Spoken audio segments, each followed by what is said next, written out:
चलिए दोस्तों वीडियो की शुरुआत करते हैं। सबसे पहली कंपनी की बात करते हैं। पहली कंपनी का नाम है दोस्तों दीपक नाइट्राइट लिमिटेड। बट इसको डिस्कस करने से पहले अगर आपने अभी तक चैनल को सब्सक्राइब नहीं किया है तो चैनल को सब्सक्राइब करके बेल आइकन को प्रेस कर लो ताकि आने वाली जितनी भी वीडियोज़ हैं उसका नोटिफिकेशन आपको सबसे पहले मिल सके। और एक डिस्क्लेमर भी है, जो भी न्यूज़ एंड अपडेट्स हम लोग कवर करेंगे वो सारी एजुकेशन पर्पज़ के लिए है, सीखने के लिए है। तो उसको किसी भी तरह का इन्वेस्टमेंट एडवाइस मत समझना, आप खुद से भी रिसर्च और एनालिसिस कर सकते हैं। तो चलिए दोस्तों वीडियो की शुरुआत करते हैं। सबसे पहले बात करते हैं दीपक नाइट्राइट से रिलेटेड कुछ इंपॉर्टेंट न्यूज़ एंड अपडेट्स के बारे में। दोस्तों दीपक नाइट्राइट की अगर हम बात करें तो आज के दिन फिर से ये कंपनी थोड़ी फोकस में देखने को मिल रही थी। सेम वही कारण है जो कल के दिन का कारण था। कंपनी ने रिसेंटली अपने Q1 के अर्निंग्स को रिपोर्ट किया था। उसके बाद मार्केट ने 5 से 6% की अच्छी तेज़ी दिखाई थी दीपक नाइट्राइट में। भले वो तेज़ी सस्टेन नहीं हो पाया, बट तेज़ी को देखकर साफ साफ ये समझ आ रहा था कि मार्केट को कंपनी के अर्निंग्स पसंद ज़रूर आए हैं, क्योंकि नेट प्रॉफिट हमें 3 फोल्ड होती हुई दिखी, यानी कि 3 गुना। रेवेन्यू में भी काफ़ी शार्प ग्रोथ हमें देखने को मिली, जो कि एक्सपेक्टेड नहीं था। देखो, दीपक नाइट्राइट और बाकी केमिकल कंपनी एक लंबे टाइम से अंडर परफॉर्म कर रहे हैं, क्योंकि चाइना का ग्लोबली काफ़ी ज़्यादा प्रेशर पड़ रहा है। उनके इन्वेंट्रीज डंप किए जा रहे हैं सस्ते कॉस्ट पे, और इस वजह से हमारी केमिकल का डिमांड उतनी ज़्यादा पीक पे नहीं है जितनी ज़्यादा हमें देखने को मिलती थी 2021-22 में। और इस वजह से एक लंबे टाइम से मैक्सिमम केमिकल कंपनी का परफॉर्मेंस हमें अंडर परफॉर्म ही होता हुआ दिख रहा है। ठीक है, इस चीज़ को ध्यान में रखना। बाकी दीपक नाइट्राइट के इस Q1 में अचानक से जो स्पाइक हमें देखने को मिले हैं इसके अर्निंग्स में, इसके पीछे के मेन कारण क्या है उसको समझ लेते हैं। तो देखो दोस्तों, सबसे पहले बताया गया है कि इनके जो फेनोलिक और स्पेशलिटी केमिकल का डिवीज़न है वहाँ पर डिमांड हमें इम्प्रूव होता हुआ नज़र आया है, और साथ में जो प्रेशर चाइना से क्रिएट हो रहा था वो भी ग्रेजुअली रिड्यूस होती हुई नज़र आई है, या फिर बोल सकते हैं कम होती हुई नज़र आई है। और साथ में कंपनी ने मेंटेन किया है strong customer engagement and market position को, जिससे क्या है कि कंपनी के साइकिल में एक रिकवरी की शुरुआत हो गई है, ऐसा हम बोल सकते हैं। देखो, जब हम बात करते हैं दोस्तों ट्रेंड की, तो बिजनेस में जनरली हमें 3 टाइप की ट्रेंड देखने को मिलती हैं। अब दोस्तों वीडियो में आगे बढ़ने से पहले बात कर लेते हैं सेबी रजिस्टर्ड टेलीग्राम चैनल के बारे में, जिसको आप ज्वाइन कर लो। लिंक इसका डिस्क्रिप्शन में दिख जाएगा। ज्वाइन करने का सबसे बड़ा बेनिफिट ये है कि जिस हिसाब से मार्केट में अप्स एंड डाउन दिख रहा है, ऐसे टाइम पे हर दूसरी कंपनी के एनालिसिस बहुत ज़्यादा इंपॉर्टेंट है। तो यहाँ पर आपको सभी कंपनी के टेक्निकल्स को एनालिसिस कर अपडेट होता हुआ देखने को मिल जाता है, जो कि हर किसी के लिए काफ़ी ज़्यादा यूज़फुल है। और इसके लिए आप चैनल को ज्वाइन कर फ्री में आप चेकआउट भी कर सकते हैं इन कंपनी के प्रॉपर टेक्निकल्स, जिससे आपको आइडिया लगेगा कि अभी इन कंपनी में क्या चल रहा है। तो without wasting any time, link description में है, लिंक की तरफ जाकर चैनल को फ्री में ज्वाइन कर लो। पहला ट्रेंड होता है सेकुलर ट्रेंड, दूसरा होता है साइक्लिकल ट्रेंड, और तीसरा होता है सीजनल ट्रेंड। कोई भी कंपनी इन तीन ट्रेंड में ही काम करती है। अब देखो, साइक्लिकल ट्रेंड की जब हम बात करते हैं तो साइक्लिकल ट्रेंड का मतलब ये है कि ऐसा साइकिल आएगा जहाँ पर वो कंपनी, वो सेक्टर बूम करेगा। इसमें केमिकल सेक्टर आता है, इसमें स्टील सेक्टर आता है। आपने देखा होगा केमिकल सेक्टर अचानक से कभी एकदम ज़बरदस्त परफॉर्म करने लगती है, और जब गिरती है तो एक लंबे टाइम तक गिरती ही रहती है। सेम चीज़ हमें देखने को मिलता है स्टील सेक्टर में भी। लंबे टाइम तक अच्छा परफॉर्म करेगी, बट जब गिरेगी तो गिरती ही रहेगी, और कभी कभी अचानक से एकदम मल्टीफोल्ड रिटर्न्स ये दे देती है, क्योंकि इनका जो सेक्टर है वो साइक्लिकल ट्रेंड का पार्ट है। जब हम बात करते हैं सेकुलर ट्रेंड की, तो यहाँ पर बोल सकते हैं ऑटोमोबाइल इंडस्ट्रीज़। हम बात कर सकते हैं OTC कंपनीज़ के बारे में। देखो, ऑटोमोबाइल इंडस्ट्रीज़ में जो कंपनीज़ गाड़ियाँ बनाती हैं उनको ईज़िली कोई रिप्लेस नहीं कर सकता, बट वहाँ पर एक टेक्नोलॉजी का इनोवेशन जब होगा, ट्रेंड जब शिफ्ट होगा लाइक EVs के थ्रू, तब कंपनी शिफ्ट होंगी। तो सेकुलर ट्रेंड में क्या है कि एक लंबे टाइम तक आपको अपने बिजनेस को लेकर सिक्योर फील करना होता है। वहाँ पर कोई मैसिव चेंजेस अगर होंगी तो कोई बड़े इनोवेशन के बेसिस पर होंगी, लाइक EV जैसे इनोवेशंस। और जब हम बात करते हैं सीजनल ट्रेंड के बारे में, तो कोई कंपनी ऐसी भी है जो किसी मंथ बहुत ज़्यादा अच्छा बिजनेस करती है, किसी क्वार्टर बहुत ज़्यादा ज़बरदस्त बिजनेस करती है, तो किसी क्वार्टर में बहुत ज़्यादा ख़राब बिजनेस करती है। एग्जाम्पल के तौर पर आप ट्रेंड को देख सकते हो, एग्जाम्पल के तौर पर आप VBL को देख सकते हो, राइट। तो इनका जो साइकिल है एक लंबे टाइम से 2022 से देखोगे तो ख़राब चल रहा था, उसमें एक रिकवरी की शुरुआत हो चुकी है, ऐसा बोला जा रहा है। और मार्जिन्स जो इम्प्रूव हुई हैं उसके पीछे का रीज़न बताया जा रहा है stable raw material cost, better capacity utilisation, और साथ में कॉस्ट ऑप्टिमाइजेशन इनिशिएटिव।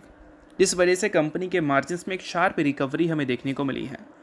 अब मैनेजमेंट ने 2027 को लेकर बोला है कि वो पॉजिटिव है, बट कॉशियस अभी भी हैं।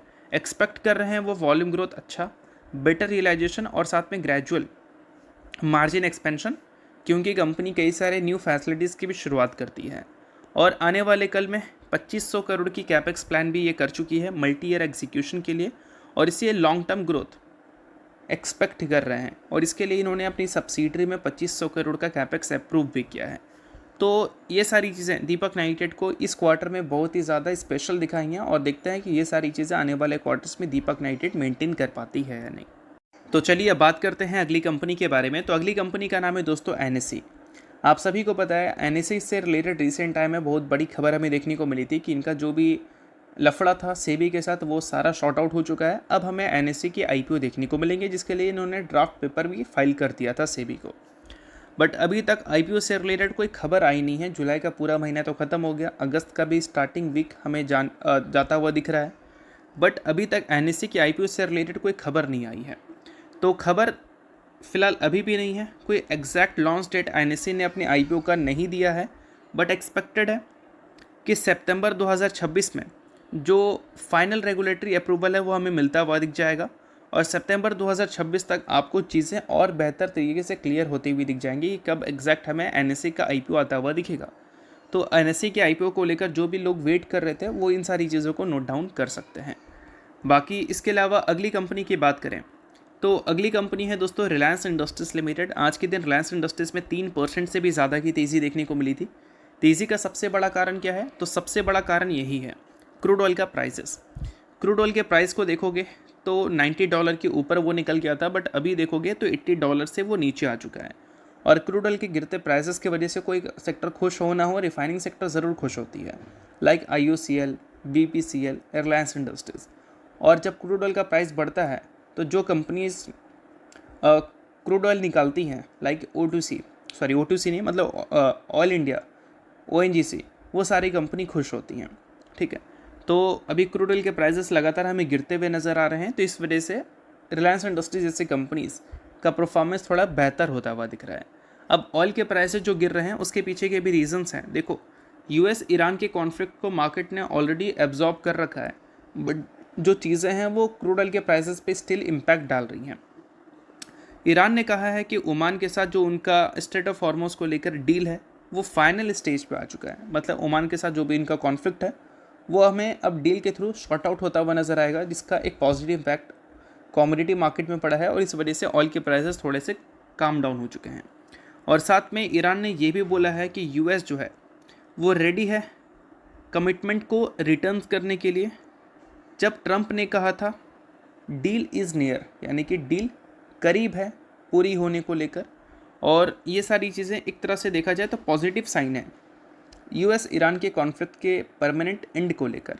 अब देखो, पॉलिटिकल पॉइंट ऑफ व्यू से देखा जाए तो US ईरान के कॉन्फ्लिक्ट इजराइल के थ्रू ही क्रिएट किया जा रहा है, क्योंकि जब US में इलेक्शन हुआ था तो वहाँ पर इजरायली फंड ने फंड किया था ट्रंप की जो पार्टी है उसको।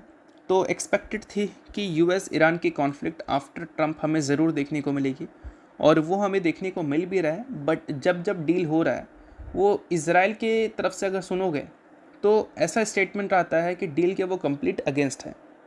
बट फिर से जो डील की बात सुनने को मिल रही है, इसमें अगर इजराइल का भी कंट्रीब्यूशन वैसा ही दिखता है जैसा US का है, तो फिर ये वॉर परमानेंट हम एंड एक्सपेक्ट कर सकते हैं। बट देखते हैं कि आने वाले कल में क्या होगा। बट ये सारी जो भी चीज़ें हैं वो ऑयल के प्राइसेस को तो डैमेज कर रही हैं, और ऑयल का प्राइसेस अगर डैमेज होगा, मतलब ऑयल का प्राइसेस अगर बढ़ेगा तो कोई कंपनी परेशान हो ना हो, रिलायंस ज़रूर परेशान होगी, क्योंकि टोटल रेवेन्यू का तो 54% यही देता है O2C बिजनेस इनका। और अभी ऑयल के प्राइसेस लगातार हमें कम होते हुए दिख रहे हैं, इस वजह से रिलायंस इंडस्ट्रीज़ की परफॉर्मेंस जो है वो भी हमें थोड़ी बेहतर होती हुई दिख रही है। बाकी रिलायंस के रिसेंट क्वार्टरली रिजल्ट को जब आप देखोगे तो यहाँ पर काफ़ी अच्छी हेल्दी ग्रोथ इसने शो की थी। अपने रेवेन्यू में 27% की ग्रोथ थी, 3 लाख करोड़ के बड़े माइलस्टोन को भी इसने क्रॉस किया था। अगर हम रेवेन्यू की बात करें तो प्रॉफिट स्टिल कंपनी का पीक पर नहीं है, बट प्रॉफिट भी अगर देखोगे तो पिछले साल के मुकाबले थोड़ा सा बेहतर परफॉर्म करता हुआ दिखा था। और पिछले एक साल में एक पॉइंट है कि ये अर्निंग्स अच्छे ज़रूर हैं, बट फिर भी रेवेन्यू के साथ जो प्रॉफिट ग्रोथ है वो हमें 0% की ही देखने को मिल रही है।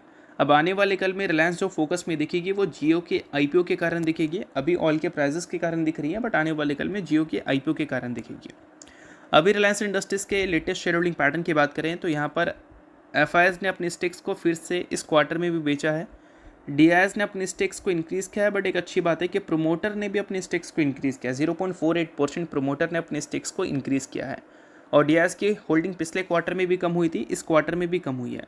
बट अगर पब्लिक की होल्डिंग बढ़ रही है तो ये कहीं से भी अच्छी साइन नहीं है, क्योंकि इंस्टीट्यूशनल का इंटरेस्ट अगर किसी कंपनी में है तो पब्लिक की होल्डिंग कम होती है, और पब्लिक की होल्डिंग अगर बढ़ रही है तो इंस्टीट्यूशनल वो कंपनी से नियर टर्म में कोई एक्सपेक्टेशन ज़्यादा नहीं रख रहे हैं। बाकी मैं कोई रिकमेंडेशन आपको नहीं दे रहा हूँ, सभी चीज़ें सिर्फ और सिर्फ एजुकेशन पर्पज़ के लिए, तो इसको एजुकेशन पर्पज़ की तरह ही देखना। तो चलिए, इसके अलावा बात कर लेते हैं अगली कंपनी के बारे में। तो अगली कंपनी का नाम है दोस्तों पर्ल ग्लोबल इंडस्ट्रीज़। हाल ही में दोस्तों इस कंपनी ने पहला बोनस इशू किया है 1:1 के रेशियो में अपने Q1 के अर्निंग्स के साथ। Q1 के अर्निंग्स को अभी रिसेंटली कंपनी ने अपडेट किया है, जो कि काफ़ी स्ट्रॉन्ग हमें देखने को मिली है। और उसके साथ कंपनी ने 1:1 के रेशियो में पहली बार बोनस की भी अनाउंसमेंट की है। अभी कंपनी का फेस वैल्यू ₹5 का है, आफ्टर बोनस भी ₹5 का होगा। तो अगर आप इस कंपनी के शेयर होल्डर हैं तो इस न्यूज़ को ज़रूर आप नोट कर चल सकते हो। बाकी शेयर होल्डर अगर आप नहीं हो तो आप इग्नोर भी कर सकते हो। न्यूज़ थी, इस वजह से मैंने बता दिया। बाकी ये किसी भी तरह का रिकमेंडेशन नहीं है। तो होप करता हूँ ये वीडियो आपको अच्छा लगा। वीडियो लाइक कीजिए, पहली बार सब्सक्राइब कीजिए। वीडियो के लिए बहुत बहुत शुक्रिया।